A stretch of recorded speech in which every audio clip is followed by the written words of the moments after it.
On episode 667 of the 40 Plus Fitness Podcast, we bring back Dr. Jacob Teitelbam and discuss how tribalism and social media are destroying our health and well-being and what you can do about it. You can find the full show notes for this episode at 40plusfitnesspodcast.com/667.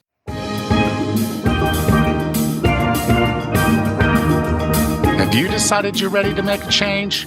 To reclaim your health and fitness, the 40 Plus Fitness Podcast is here for you.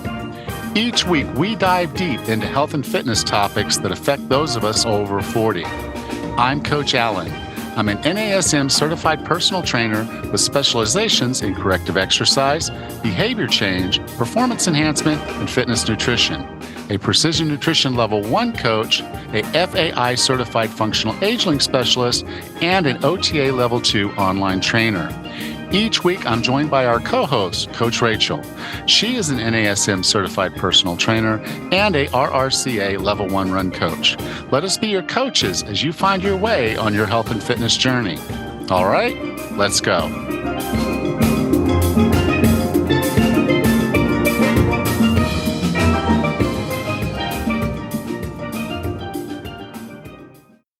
The secret to losing weight and getting more fit that's not so secret. We know that consistency is the key to success in health and fitness, but how do we make that happen? Accountability equals consistency equals success every time. A lack of accountability is often the root cause keeping us from losing the weight we want to lose and reaching our fitness goals. Enrollment in the 40 Plus Fitness Laser Coaching Program is now open. This program is the most cost-effective way to have one-on-one coaching to get the accountability and support you need to reach your health and fitness goals. And until November 15th, I'm dropping the price back to the founder's price. Go to 40plusfitness.com/laser and use the coupon code CONSISTENCY to get $200 off. Last time I checked, there were 3 to 4 slots remaining. If you're serious about making 2025 the year you got consistent and got results, go to 40plusfitness.com/laser and use coupon code CONSISTENCY to get the founder's price. Hey, Raz, how are you? Good, Alan. How are you today? I'm doing all right. I feel pretty good. Good. Summer finished her marathon in Chicago, so Yay. she did finish the race. Fantastic. A really good experience. Tammy was Good. up there, so she was running around trying to make everybody happy and see Summer do her race. Oh boy! So she's on as we record this. She's on her way back to Bocas. And, oh, good. Hoping I can keep her here for a little while, but yeah, good luck. Yep. So that's kind of the thing. And then the only other thing I really wanted to talk about, we are going to talk about social media today. I know this kind of comes off as kind of a weird thing to bring up, but I'm going to anyway. I don't approach social media in the same way that a lot of other people do. And so if you follow me on social media, particularly on my Facebook for my coaching and my group, and then of course now on Instagram, you're not going to get that negative vibe from me for sure. So I am on Facebook. You'll notice, well, at least Rachel will notice here that I have some facial hair again. I put out there, it was kind of a fun thing, but it's a beard or no beard when I last shaved, and beard clearly won. Oh wow! Not even close. I think my mom and maybe one other person may have said no beard or both. Yeah, there weren't very many votes for no beard. So I guess I need to cover up this ugly mug with a beard. Right now. Okay. So, that's the kind of stuff I like to put out there, just information and stuff like that. And then I am starting a new Instagram. So it's, I guess the way the kids call is at Coach Allen. That's CoachAllanM. So the last initial M. So Coach Allen M on Instagram. And like I said, if you follow me there, it's going to be positive stuff. That's what I'm trying to do there is like, I guess it's a beacon at the bottom of the ocean, but not many people are going to see it, but it's there. And so if you're looking for some positive things on social media and you're going to be out there anyway, come check me out on Facebook. And then of course, with the group, which is 40plusfitnesspodcast.com/group, or then on Instagram, Coach Allen M. I'm out there. So again, if you're on social media and you're looking for some more positive stuff to be following to kind of maybe crowd out a little bit of the negative, I'm out there. So Awesome. just want to let people know I just recently started posting on Instagram and kind of making a commitment, particularly as we go into the new year. Okay, just put more of that. Go out there and do some things on Instagram. Do what you've been doing all along on Facebook. And so if you're looking for positive, please do give me a follow or a friend request. Nice. That's awesome. So what's going on up there? Not too much. We just had our last camping trip of the season. It was a nice weekend away. So now we got to winterize the camper and prep for the colder stage of fall and winter. Yeah, I mean, it got down to 70 here last night. Oh, gosh. Oh, my gosh. Light sprinkle as like I got chill bumps. It was terrible. Wow. That's nice. It was in the 40s here last night, so a little chilly up here. Yeah. Well, it does as it's it does. The season. Yep, it is. It is what it is. All right. Well, you ready to have a conversation with Dr. Teitelbam? Sure. All right. Our guest today is the medical director of the Annapolis Research Center for Effective CFS and Fibromyalgia Therapies, senior author of the landmark study, Effective Treatment of Chronic Fatigue Syndrome and Fibromyalgia, a placebo-controlled study. The author of the best-selling book, From Fatigue to Fantastic. He is regularly featured in the media, including CNN, Fox National News, U.S. Today, among others. He has spent his career focused on chronic fatigue syndrome, fibromyalgia, and chronic pain. With no further ado, here's Dr. Jacob Teitelbam. Dr. Teitelbam, welcome back to 40 Plus Fitness. Alan, always great to be with you and with all of the listeners.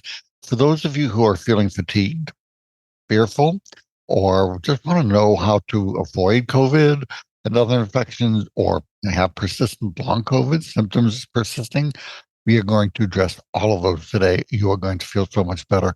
Call your friends who you know feel tired, in pain, or have persistent COVID, and let's rock and roll. Yeah. Doctor, I was looking back as I looked at your book, your last book. I didn't get a chance to get you on here, but it's still there. So guys, he has a book on long COVID. You definitely need to check out. But the point was this, is I was looking back at when I first started training people and how, I was like, okay, here we are. We have this, we have our emotional self, our mental health, and our physical health, and our fitness, and they are interconnected. But I think we all think that there's like a victimhood mindset. I felt that there was a victimhood mindset, and then we went through COVID, and now we're going through this polarization, tribalism thing that is really ripping people apart, ripping families apart. Some of it, I really can't even wrap my mind around, but it's not my mind that I have to wrap around. That's choices, and that's where people are. But yes, they're all interconnected, but they all are like tugging in opposite directions. It almost feels like our health is getting a short shrift because of the stress of everything in life that we've never had. We haven't had this before. This is like a unique place, at least from my generation, our stuff, what we do in the United States. I don't think we've ever experienced anything like this. Maybe before I was born, maybe during Vietnam, but nothing I've ever experienced before. Let me give you a bit of perspective here. I was born about 72 years old, 72 years ago. I'm 31 because that's how old I feel. As far as I'm concerned, we're eternal, and when we're born is pretty meaningless. But I've gotten to watch these cycles go round and round. My mom was in Auschwitz and the concentration camps, so I'm familiar with what happens with these phases of the cycle where the fear and the hatred are being pushed. So what we are in now is simply a cycle. It does not reflect reality. I am in the media a lot. I know the publishers and the writers and the rest. When we were kids, the media mantra was sex sells. If you wanted to sell a car or beer, He had a handsome guy and a pretty lady standing in front of a big pile of beer in the car. And people go, oh, I want that. And they'd buy it. They'd buy it. That's how it is. And the last 20 years or so, 15 to 20, the advertising media mantra has been fear and divisiveness sells, which means that the focus has been to scare you to death and make you hate everybody. And yet, nothing has really changed to justify that. This is just how the reporting is. And I will tell you, being in the media a lot, most of what we are hearing in the media is false on both sides. God bless them. They're all nice people. But there's a medical term that describes what's being taught, and it's called FOS. So it's not like things are horrible and the world's horrible. Even, with all the hurricanes and serious things that are happening, most of all, I look out my window, I'm in Hawaii, and Alan, you're in Panama, and it's, you can look, life is actually very, very good. I see people pulling together. I see people loving each other. I see people helping each other. So step one, when it starts feeling bad, turn off the media. Yes. That's hard, but yes. Okay. So we're going to dive a little bit deeper into that in a minute. But one of the things I want to get into is, and this is kind of one of the things that frustrated me as we got into COVID-19. And granted, again, from my perspective, I'm 58. So from my perspective, this was, I call it novel. It was novel. Okay. We've never been through something like that. And I know, a lot of people that are alive have not been through something like that. But what disturbed me was not the initial words, but it was the choice of vocabulary. So they used the term social distancing. And in my mind, I was like, no. We need social closeness at a time of danger, at a time of stress. We need closeness. We need the people we love near us, or at least emotionally near us. So I wish they had used the term physically distance versus the social distance, because it just seemed to cause this, oh, I can't see them. I can't. I think it was just choice of words, and maybe it was unfortunate, but that's what the scientists used that word, and now they carried it forward. But I think from a media perspective, you're absolutely right. They could have managed that in a different way where people still felt connected versus the disconnection that started. Well, they're all well-meaning on both sides. Whether you're the Robert Kennedy or whether you're the NIH folks, they're all well-meaning people.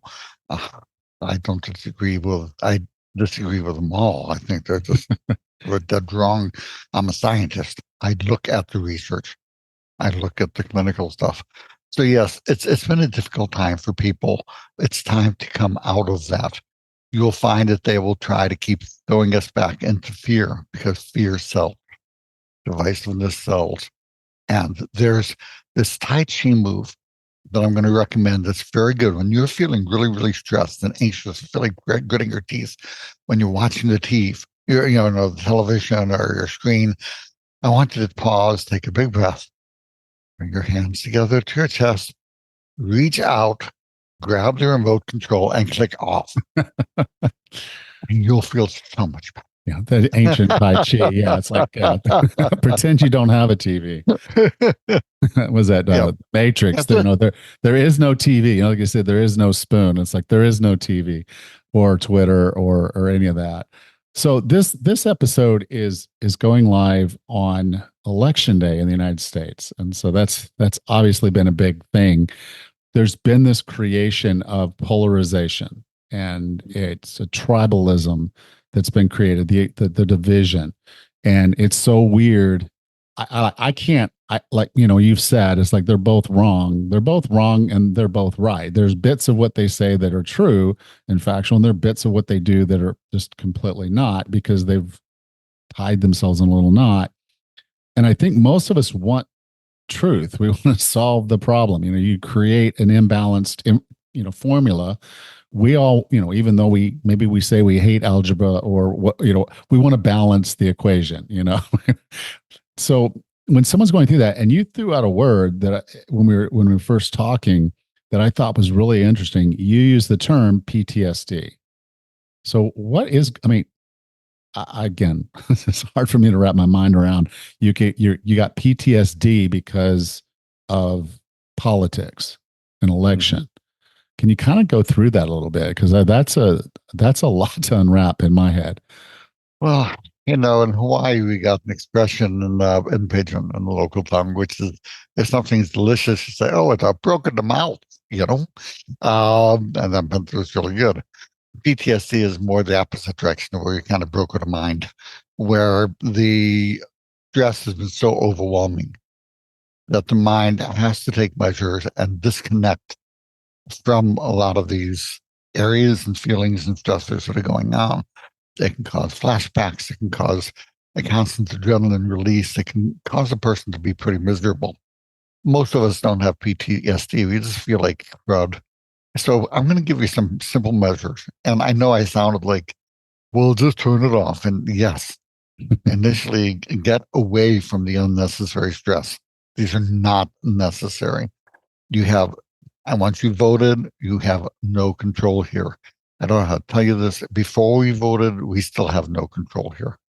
The government does not do what the electors say.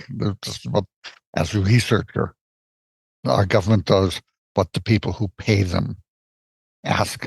How we vote has nothing to do with how they vote. We're no longer being represented. There's nothing we can do about that right now. And it's okay. It's okay to step away from that. Cast your vote, turn it off. Tomorrow, and I know I'm going to be watching this because I find this so interesting, but I'm going to recognize that whoever wins is going to be okay. Everybody's meaning to do the right thing, but how do you handle the stress? Number one, when it starts feeling bad, do turn it off. When it's entertaining, go ahead and keep watching it. But this is a little discipline. When it starts feeling bad, there's something you ate started tasting like, you'd stop eating it. Turn it off. Number two, the trauma of PTSD occurs on multiple levels. Normally, what we like to do is to talk it off. That only reaches about 10% in terms of the logical, rational mind. It doesn't address the root problems. So talk to somebody a bit, and that's fine. And, get the counseling. But there's also the muscle memory of the trauma.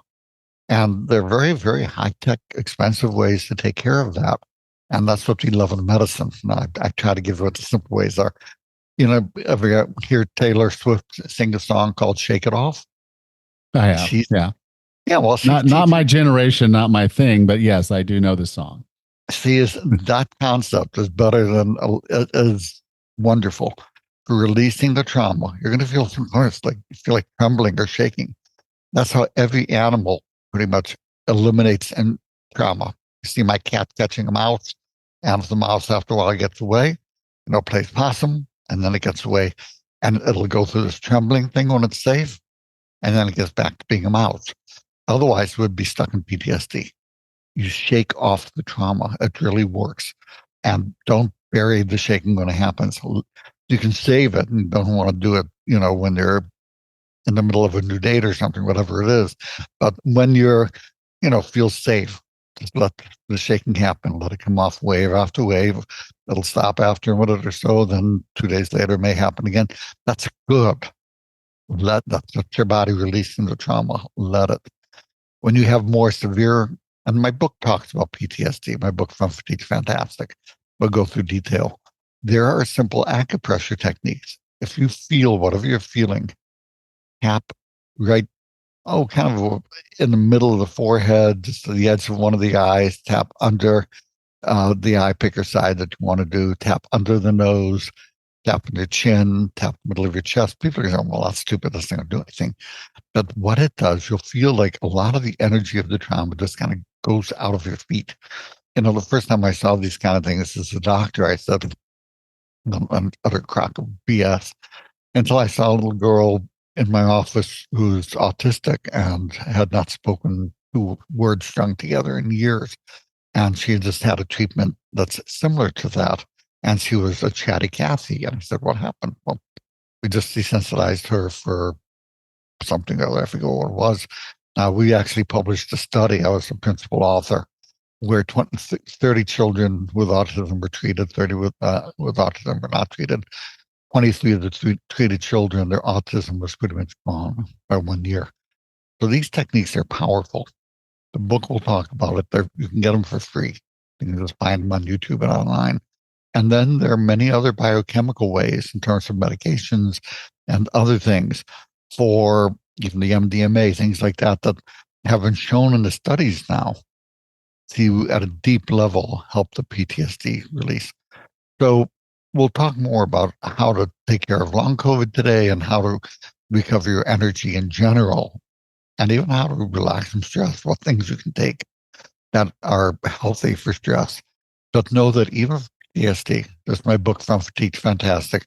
Read that. It'll walk you through how to get past that. Cool. So one of the things that that I've kind of noticed is sometimes we don't know what we don't know. And so a lot of people don't recognize that they're somewhat compromised by all this stuff. You know, they're just like, yeah, I'm right, you're wrong. Just in this thing. And the same thing is like, I made it through COVID, I'm fine, don't worry. And they're just, I'm not going to say stubborn, but they just don't recognize they have a problem. How can someone know, okay, I'm probably a little compromised here. I'm not myself. And yeah, yelling at my kids is not normal. Yelling at my wife is not normal, but I'm doing it. And so how, beyond that, I mean, how do we recognize that we've got a problem? Number one, how do you feel? Your brain won't know. Okay. Your brain is just feeding back what everybody's taught to in the rest. Your brain's a computer. It doesn't know who you are. Your feelings know who you are. They know what's authentic to you. If you're feeling fine and the people around you aren't constantly saying, hey, and things are working for you, things are fine. If you feel bad, you have a false belief about something that is time to address. You need to start shifting your focus, your attention, find what does feel good to you and what works for you. And then ask the people around you. If you're irritable when hungry or hangry, if people will tell you, but just check this. If you're getting irritable, eat something. And if you feel better, that's adrenal stress handler fatigue. Adrenal fatigue. You can ask your spouse or friends, hey, do I get irritable when hungry? And if they go like this, yeah, then it's kind of like an old friend of mine once said, 3 people say you're drunk, go to bed. So if your friends are saying, they're starting to avoid you, but ask, do I get irritable when hungry? Or better yet, when you get irritable, eat something. If that happens, there's a supplement called Adrenaplex. You can get it on Amazon, you can get it on nfatigue.com. But Adrenaplex, that specific one, it's really good. It will markedly support your stress handler gland. Your energy will smooth out and be better. Your moods will smooth out. It's much cheaper than a divorce lawyer or marriage counseling. And these simple things, but go with how you feel. Okay. I know there's some Ayurvedic style herbs and things. Is that kind of what that supplement's about? Is some of those things, or is it something else? Now, this uses more the biochemistry. It feeds the adrenal glands the raw materials that it needs. It gives the vitamin B5 and licorice that increase the cortisol levels directly by stimulating the adrenal glands. Same with the vitamin C. It has the DHEA. It has some of the nutrients that are needed that the adrenal needs to be making. It has 8 things that has been more effective than anything I've seen biochemically at supporting our adrenal stress handlers. And that's why I've kind of settled on that one. Okay. It's quite good. So now, and this is one that really concerns me, again, I should probably watch it less, but they're talking about how this year's COVID and flu season is going to be reminiscent of the first round. And again, I know that they're selling fear, but in my mind, okay, if I can accept that as maybe fact, the only thing I can really do is me. And so maybe doing some things that are going to help improve my immune function and those types of things. So what are your thoughts on that? And what are some things we can do to protect ourselves? Okay, so stripping away all of the politics and the economics, let me just go through what the science shows. Number one, if you're in a household and that has a bunch, 12 people, and somebody walks in with COVID who lives there in that house, 2 people will get COVID on average. So it's not like, oh my God, somebody in the same building had it, I've got it. No, it's not that contagious, which means that how your immune system is doing is the biggest determinant of whether you get it. So you have control here. You can make it clear that you don't get it. So number one, stay hydrated. Why do 10 people not get it and 2 get it? Well, your part of the immune system that meets the COVID first, the first responders, work on moist surfaces, mouth, nose, lungs, gut. And they're like the Navy of your immune system called the IgA antibodies. It works really poorly in dry dock. Put differently, if you are dehydrated, you're more prone to catching it. You keep your mouth moist, not with sodas. Sodas suppress your immunity, but water, teas, things that are not sweet. And I can put some teaspoon or 2 of honey in it. I'm talking about the 12 teaspoons of sugar per can of soda. That suppresses the immunity. Number 2, sleep. The average night's sleep until light bulbs was 9 hours a night average. Get your 8 hours of sleep or so. Now, see what feels best to you. Everybody's different. Your immune system recharges during sleep. So sleep. Number 3, take what your immune system needs. There are a bunch of nutrients, but there's multiple. I take myself and I just sail through these things. I don't catch much. And when I had COVID, it was a very pleasant 4 days and it was easy as pie. There's a multivitamin called Clinical Essentials, and there's an elderberry zinc vitamin A. There's this mix called Vira Pro, VIRAPRO. Keep it in your medicine cabinet. I take the Clinical Essentials or another multivitamin every day.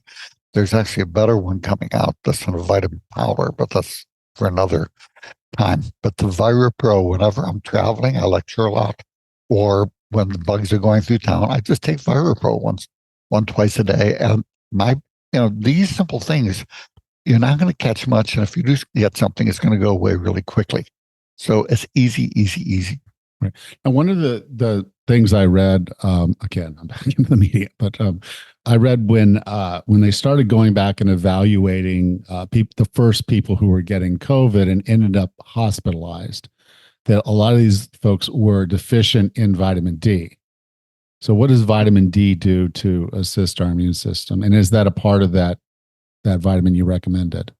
Well, it's part of the Clinical Essentials. Okay. More is not better because vitamin D augments, balances immunity. And then if it gets converted to 125 vitamin D, tears down the immunity. So yeah. I like 1,000 units a day. I think that's the sweet spot. Some people will need more, and that's okay. That's why I gave them multivitamin, the Clinical Essentials, because I can give you dozens of nutrients that are important. Okay. And I'm guessing even Dr. Fauci was saying that he took vitamin D, but the news media would never report on that because that's not a medication. No one gets paid. Well, nobody's advertising. Well, I guess the other question I have then is, okay, so because you and I we live in some sunny climates, so getting enough sun is not a problem, obviously. But for the folks that live in more northern climates, I mean, there's blood tests that you can tell if you're deficient, but for the most part, they should somewhat be supplementing if they're in the north. And then if you do, shouldn't you also take the D3 with a vitamin K supplement, or no? Just take the Clinical Essentials. It's a complete multivitamin. It'll have the D3, it'll have the K7, it'll have the form. It's going to have all of these nutrients in optimal levels. And if you wait 1 month, there's going to be an energy revitalization vitamin drink coming out where one drink will replace over 30 tablets. This is one I designed. My royalties go to charity, but I designed it. It is the best multivitamin I think ever made in ever. It was as if they said, Okay, well, you've read thousands of studies. Well, how would you make the multivitamin? I think glad you asked. Yeah, And I put it all in let's a actually go powder. talk to the scientist and I mean, I can make the science applying it. Alrighty, So excellent. a good multivitamin, you don't have to take a bunch of pills. You take 1 or 2 pills and 1 drink are covered. But most vitamins, they're not all good. So clinical essentials, or in a month, the energy revitalization drink mix. That's what I'm going to be switching to at that point. Okay, cool. Now, I guess the question is, your latest book does talk about long COVID. Can you give me I mean, because again, I that is one of the areas I really didn't just go down that rabbit hole because it isn't something that's anyone I know has been affected by. So you can kind of talk about that just a little bit. I'm curious. Absolutely, Alan. 31% of adults. We have a perfect storm for human energy crisis in this country. We have 30% loss of sleep, 50% loss of vitamins and minerals, high stress. I mean, we're a setup. And then when you get a number of infections, COVID is one of these, many of these infections do not make their own energy. They come in, they hijack your body's mitochondrial energy furnaces. So your body says, well, we're shutting down energy production to starve them so they can't replicate. This is a defense mechanism. Energy production plummets. Now you have this in the face of an energy crisis, and you're going to be tripping circuit breakers all over your body, especially the hypothalamic circuit breaker. So basically, it's an energy crisis. And with a long COVID, sometimes that circuit breaker doesn't come on, or there are little fragments of the virus left, so the body doesn't know that the infection is gone and stays shutting down energy production. Now, we've published 8 studies. This is not hard to treat effectively. The problem is that everything we use to treat it is cheap, and therefore there's nobody paying to get this information out to the public. So how do you tell if you have long COVID? Tired, achy, brain fog, sometimes weight gain. That's after the second year, usually that starts to kick in. You may get numbness and tingling, shortness of breath. Any symptom persists after COVID for 3 months, technically is long COVID. Virtually most are treatable. And you've got to separate out, do you have a stroke, which needs that treatment, or myocarditis, heart injury, which needs that, or do you have post-viral chronic fatigue syndrome, fibromyalgia, which most of them are. Do you have loss of smell? That's actually treatable now. Studies show you have the loss of smell, you get something called PEA, and there's one that's, if you email me, I know I'm rattling off a lot of stuff. Mind if I give my email address? Sure. Okay, for those of you with long COVID or multiple sensitivities or POTS or lost sense of smell, email me and let me know which of these you have. My email address is fatigue, FATIGUE, and then DOC, so fatigue doc at gmail.com. Ask for the free information sheets or just long COVID or fatigue information sheets. I'll email them over to you. Check your spam mail just in case, because when you have a lot of links in there, they get fussy with it. Yeah. It will walk you through how to recover. It's really not rocket science. It's just giving your body the things that it needs. Biochemistry, maybe, huh? All right. Doctor, I define wellness as being the healthiest, fittest, and happiest you can be. What are 3 strategies or tactics to get and stay well? Well, number 1, follow your bliss. The thing is that if you do the stuff we talked about today, so you can go back to what made you sick in the first place, we've done nothing for you. Your body will find another way to take you out of the game. So what is it that's your passion? Not what your brain is saying you're doing. Your brain's telling you the programming you had as a kid from school, synagogue, church. There's everybody out there saying, you should do this to make us happy and be a good little boy or girl. How's that? How does it feel to you? How is it working out to you?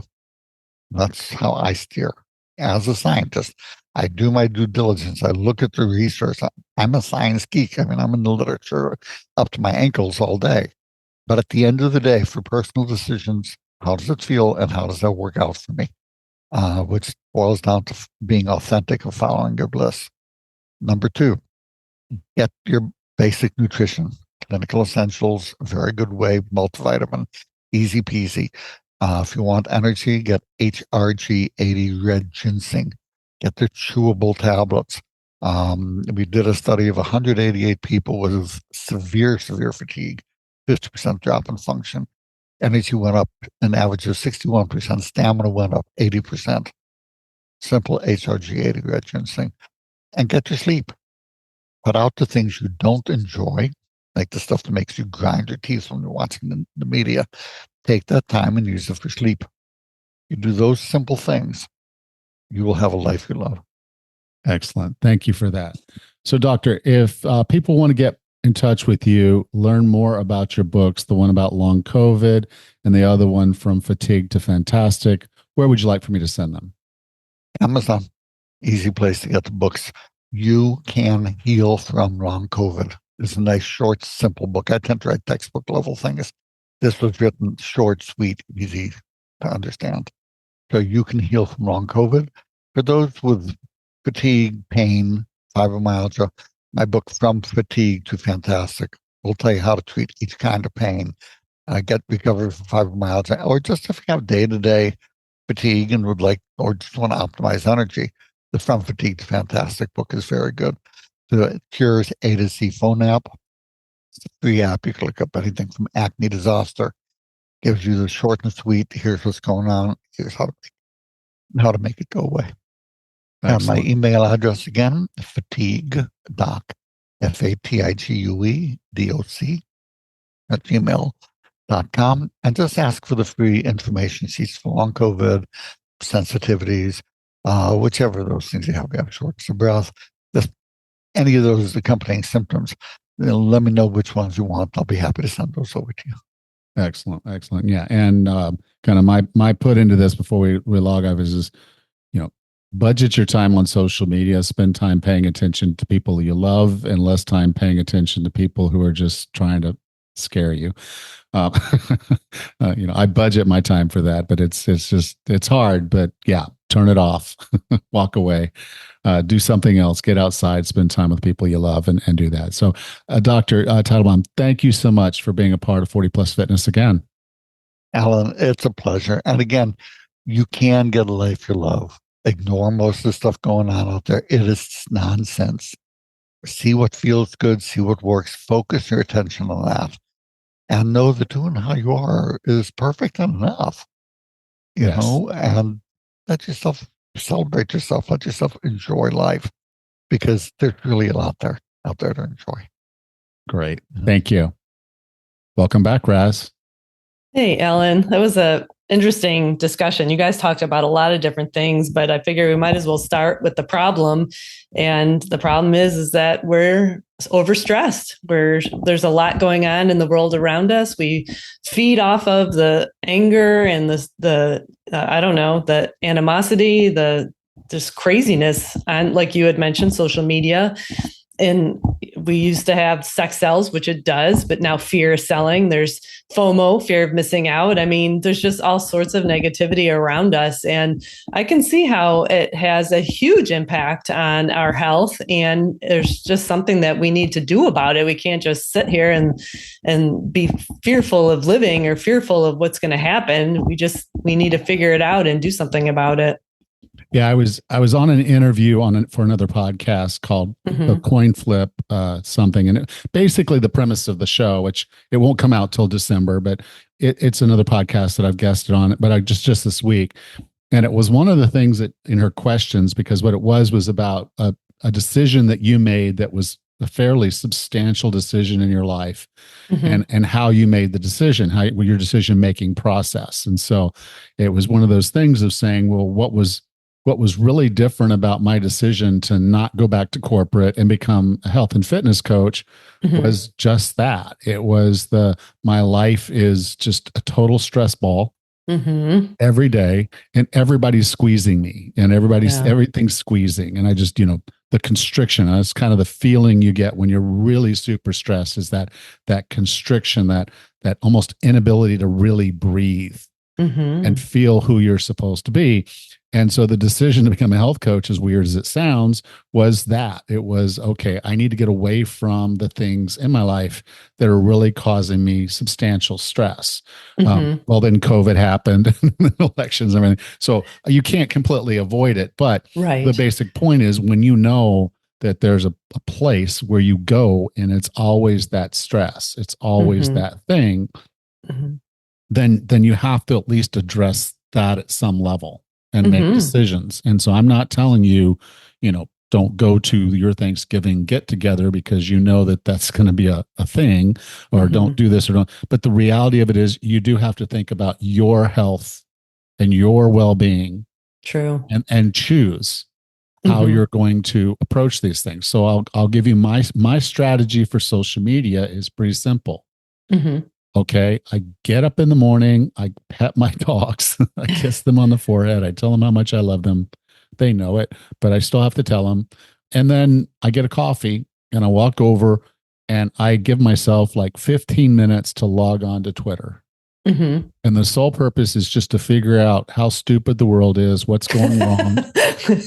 Basically the news, get my news for about 15 minutes. And in 15 minutes on Twitter, I can usually tell, because the people I've chosen to follow on the Twitter are both sides of the same argument. They don't even realize they're saying the same things because they're so blinded by the fact that there's someone else that thinks differently than they do, which we cannot have. And so I hear just, you're stupid, no, you're stupid. I'm like, okay, I read a little bit of that. And then I'm like, okay, I know everything I need to know. Everybody else is stupid. And then I move on with my day. Now, sometimes I see stuff that's important. I should know, like I should know if we're about to do something, catastrophic to the country, like invade another country or bomb something or do something. And so I do get news that I feel is important for me to know that is wrapped in a huge wrapper of fear porn. And so I read it and I pay attention to it, but then I'm like, okay, it's time to log off. My dogs need a few more pets and I got to go for a walk. I'll take them for a walk. And then I go on with my day. And so I think that's the thing, is if you find yourself like just being pulled in to this thing, like you have to fight for something, then you're doing it wrong. Right. You mentioned social media, and I know a lot of people that take regular breaks from social media because it can get very anger inducing. It can be very fearful. It just can be plain out annoying. And I admire your tolerance for putting up with Twitter, especially the craziness that you see. But like you, on my personal social media feeds, I follow people who I find are inspiring. I do get occasional information similarly the way you do on Twitter. I find out what's going on in the country, but then I look it up. Like, I look to see, is what's being said true? What do I need to know about it? What do I need to do about it? And like you, I put it away and go on about my day. I mean, like the key word here is making a decision. And if what's surrounding you, the TV, the social media, your friends, or whatever it is, if something is causing you stress or any sort of anxiety, you have to make a decision to do something about it. You just can't sit there and live in it. You need to live your life. So I like that word, decision. Yeah. Well, I look at a tweet and I say, will this affect me 5 years from now? There you go. That's a good question to ask. Will this affect me 5 years years from now? And I can tell you that 999, 1,000 times over, almost none of them will. There's maybe one tweet in a million that I read, and then I was like, okay, this is information I needed to know because I can actually affect the outcome of this one thing. But for the rest of it, it's information, and you can choose how you absorb it and whether you absorb it. I mean, I saw this post today that I thought was really interesting. And it was, if someone gave you $25 million, would you never log on to social media again? And if you did, you had to give the money back. Could you do this? And I'm like, where do I sign up? Right. Sign me up for that. Exactly. I would actually never even carry a smartphone anymore, and I would never log on to social media again.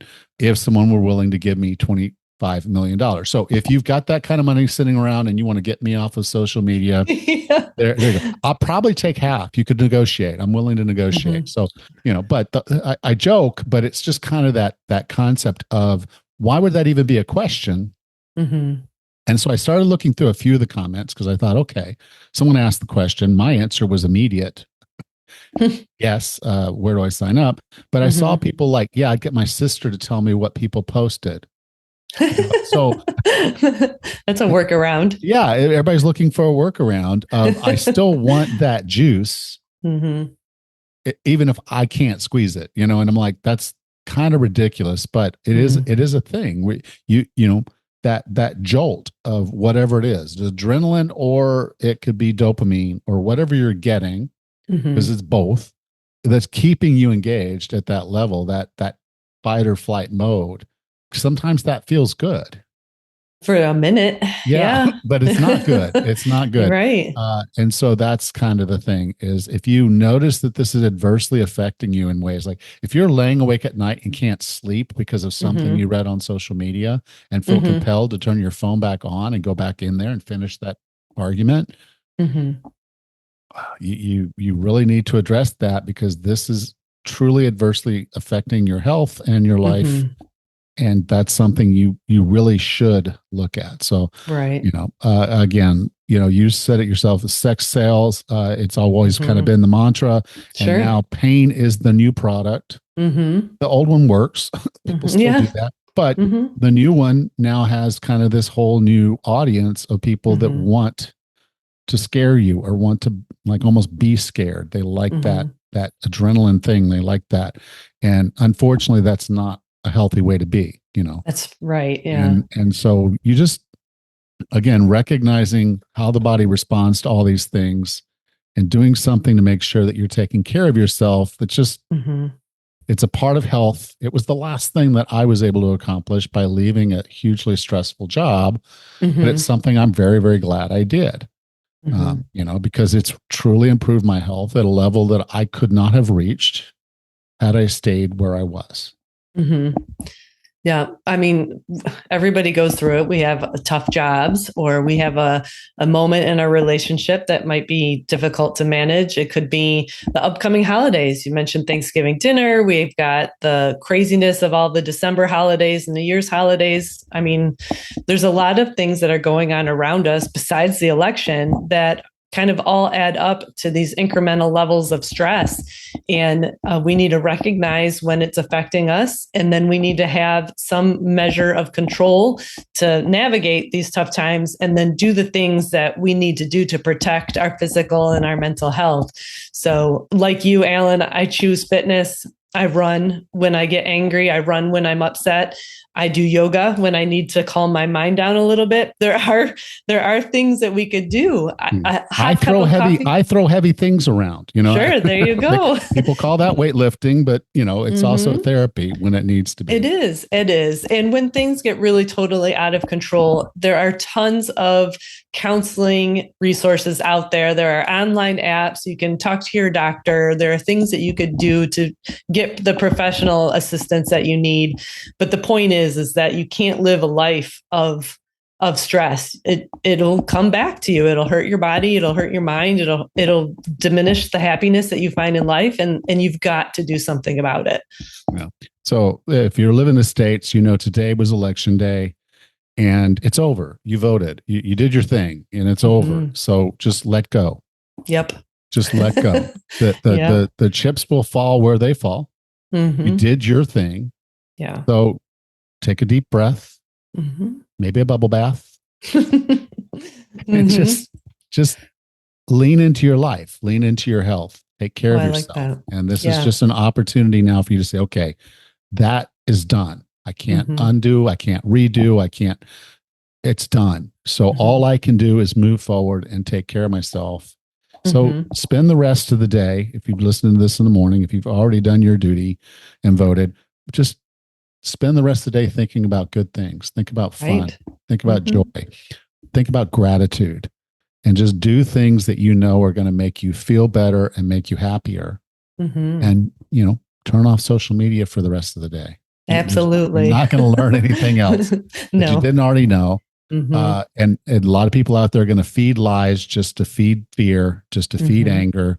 So just turn it off and go enjoy the rest of your day. I love that. That's perfect. All right. Well, I'll talk to you next week.